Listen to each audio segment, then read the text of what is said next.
there has ever been in this country, right? To the point where, colleagues of mine have been campaigning, very, very kind of insistently against this awful thing that we have now, the points-based visa system, which has had quite catastrophic effects on the possibility for foreign artists, musicians, performers, visual artists, to come here at the invitation of organisations here, right? So, the Manifesto Club, which I'm affiliated with, has been doing a very good job at forcing the government to back down on the way in which it has blanket imposed its point-based visa system, without exceptions for artists and academics, right? Now, this is a serious issue. It is easy to talk about the lack of democracy in other countries, and it is easy to pontificate from the perspective of Western governments about our tolerant values and our love for democracy and all this stuff. But the flip side of cultural dialogue is that you need human flow. Yeah? You need the capacity and the freedom of movement for people to come and go as they please, right? And that is not something that we are particularly we can be particularly proud of at this stage, right? So that's another point to throw in there. It's not just a cultural issue. When we talk about culture, we're talking endlessly about the ways in which political, legal, institutional factors come to bear on it. So, if you, do you think one way of answering that is to also say that perhaps and I'm not making a judgment, I don't know, but perhaps the cultural sector in the UK hasn't actually engaged enough against the growing xenophobia that we've seen in the polls. I mean, maybe that's also a failure. Our failure to engage and riposte politically, to take a stand politically against, on the one hand, a political culture that's veering to the right, and on the other, a political culture in government which is veering to a greater bureaucratization of diplomatic relations. So the decisions about artists now are not made, I know this from experience, they're not made by the cultural attaché or the visa at the consulate. They're made by some machine in Jordan for Syria, Lebanon, Palestine, and Egypt. And nobody can really appeal, because these are machines that have, they have point systems. I think there's just to respond very quickly to that. There are several points. First of all, I think that our government, many governments have become increasingly Philistine about the role that culture can play. Right. The big debate that we've had in this country for 10 years now around the notion of instrumentalism is actually, I think, very poisonous.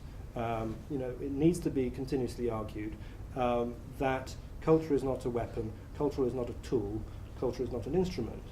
Yeah? Except the problem is that every time you face down the argument, you win the argument with politicians and government, they tend to go, yes, but.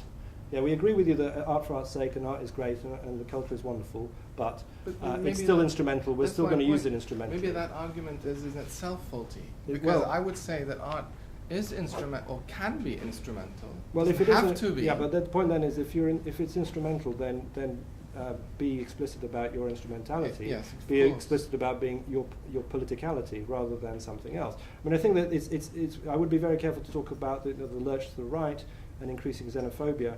It was a Labour government that cranked up immigration controls. It's also Liberals who demand controls on cultural boycotts on people they don't like, right? So there's the xenophobia, right-wing populist xenophobia is something of a spectre, but it might be seen as something of a spectre. It is at least not.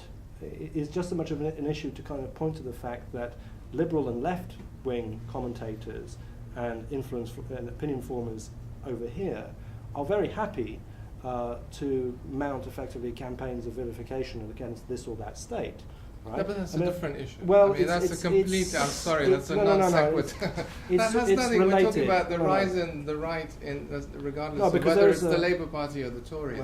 In the political sphere in the UK. All I'm saying is I would not just point to the idea of some kind of notional xenophobic right. There is a different kind of intolerance of a lot of organisations in this country, is that everybody kind of grumbles in the background, but then everybody kind of panics and basically welches out the last moment.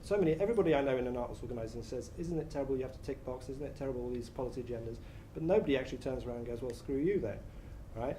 So the fact is to that some extent, JJ, well, I mean, it answers two questions to your argument. One is, you're saying, don't governments have too much power, or can't art affect governments? Answer is no, it doesn't really. I mean, I think we should be a little bit more modest about our aims.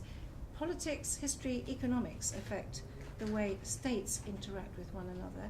What art and culture can do is slightly affect and change the atmosphere. I wouldn't be grandiose about the enormous ambitions that art alone can do. It can only do it hand in hand, I think, with other things. But also, and to answer your question, I think actually the cultural sector has done a pretty good job by standing up to what might have been much larger cuts to the DCMS's budget. And that has been not the politicians, it has been our cultural leaders who've actually made an enormous difference by not so much instrumentalising, but pointing out the benefits socially and to civic society about the arts in general. So while on the one hand I think we can't say, if we had more art it would change so we wouldn't have wars, which is sort of simplistically boiling down part of this argument, it can't. But I think if you think of societies where there is almost no access and there is no funds to help artists. I mean, you might think of Romania 30 years ago when it was an entirely closed society. I don't think it's so terrible that governments have funds if they use them wisely. But we are in a very changed position. Actually, we're talking about governments, but there's an enormous, I don't need to tell you, enormous dynamic from the grassroots. Exchanges happening at every possible level, people to people, and independent of government, through internet, through all sorts of the flow mechanisms that you're talking about.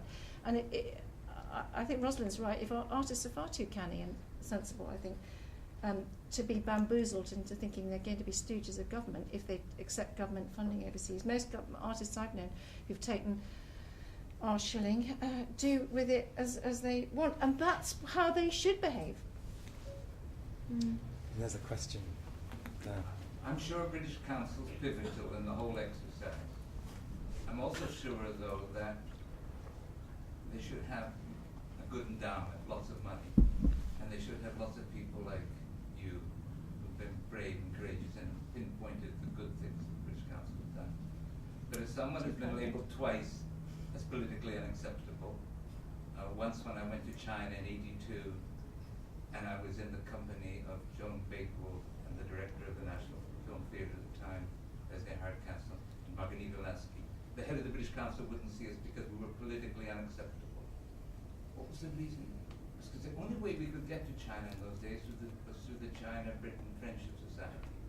And they were an organization the British Council couldn't deal with. Therefore, all of us, great terrorists of some kind, were not acceptable. Second time it happened when I went to Israel, and I wanted to stay in the American Colony Hotel rather than the Hilton where they wanted to put me.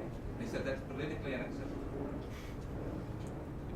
I can't answer for the sins of my forefathers. I'd have been delighted to send you wherever, but all I can tell you, I first went to China with the British Council, with the China, the UK-China, a communist organisation, the China-UK, Peter Field, you probably remember him.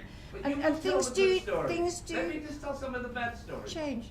I've tried, yeah. Women's images of men, big exhibition here at the ICA, great success. Public Gallery in Dublin wants it. The British Council turned it down because the ambassador said this would be embarrassing because there aren't feminists in Ireland. Over and over again, I've been invited to email me, bring it to my attention, I'll have a word with him. Well, but you mentioned earlier the main issue, and there I agree with you, and you talked about our tradition of arm's reach. And it seems to me that that has fallen apart. Not only the Foreign Office, but other branches of government and politicians and Parliament itself deems it appropriate. Now, we denigrate other states when politicians interfere. But when our government is doing it by making sure that the British Council is really it doesn't have that arm's reach that it should have. That seems to me the danger. And I don't see many people like you in the British Council. And that's what worries me. A lot of people in the British Council will take the money and take all the perks, and their children sent to public schools when they're abroad, etc. But they won't dare raise a finger to stand up for some of the things that the artists want them to stand up for. And we're talking about institutions now that are responsible for cultural exchange. And I think that is something all of us need to campaign for, is arm's reach, not only with the British Council vis-a-vis the government, but the it's national rampant theatre. in society, isn't it? I mean, government has so-called divested itself direct. I mean, we were part of the Foreign Office, but are no longer. We're a Quango. But actually, look at the NHS. I mean, every single branch of our civil society, where organisations which are set up for good socialist reasons are being privatised because government funding is seen to be scarce. Are being turned into trusts, and they have governors, and I can speak as a governor. So do we. The British Council is not a charitable trust. Yes, it is. It acts as a vehicle of government. You have diplomatic status abroad. That is a charitable trust. It is a charitable trust now. I mean, I couldn't agree more with you, and let me just defend the title given to me as Director of the British Council. I'm not. I'm Director of Visual Arts at the British Council. But of course, Bill, in an ideal world, an organisation such as the one I work in should be standing up to government.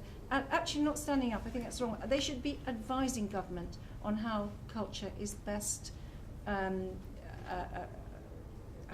the culture for culture is best grown in this country, instead of, as I think is happening now, and it's happening in many organisations, so I hope we're not alone in it, feeling a little bit afraid that if they're too independent, the tap will be turned off. I'm not defending that bill, but I don't think it's probably the argument for this evening for me to be defending publicly the British Council. There's another question. Yeah, I'm not sure. I'll probably formulate it in speaking, so I apologise. I know that's about me to listen to. I'll nail my colours to the mast. I've worked for the Arts Council. The British Council funded me as a student to go to China. It was a programme called Artist Links, which was about organising exchanges between artists in China to come to Britain and vice versa. And there are lots of really interesting stories about that. For instance, Chinese artists who had imagined that the West and Britain would be a kind of utopia for being an artist, and getting here and realise how much it costs to buy materials, to do things that you can't get quite cheap labour to make your things for. You know, they had kind of interesting awakenings, which I think naively from our Western standpoint we might not always imagine. But that's kind of not my point. My point really is about this idea of being instrumental. And okay, this is an evening where we're talking about cultural exchange. So obviously that's what we're focusing on, the art as being instrumental to diplomacy. However, the way that the institutions in the UK now are trying to make their case as being worthwhile and good value is by making that case economically. And so they're saying, no, so there was a tweet from GCMS today saying, retweeting something that the Heritage Lottery Fund had said about how much money heritage generates in the UK. This is GCMS tweeting that. They're simultaneously slashing budgets for the arts. So in terms of the kind of whole instrumentalisation of the arts goes much, much deeper than that. And you can see a project called the Happy Museum, which is kind of trying to make the case that museums are good for well-being because of the whole well-being agenda of the communist government. That was interesting. Conservative government saying that you have to be, you know, this whole idea of what is value, what is the value of the arts, what is the value of culture, but for creative industries, it's an industry. Well, yes, it is, and no, it isn't. Like, I think it's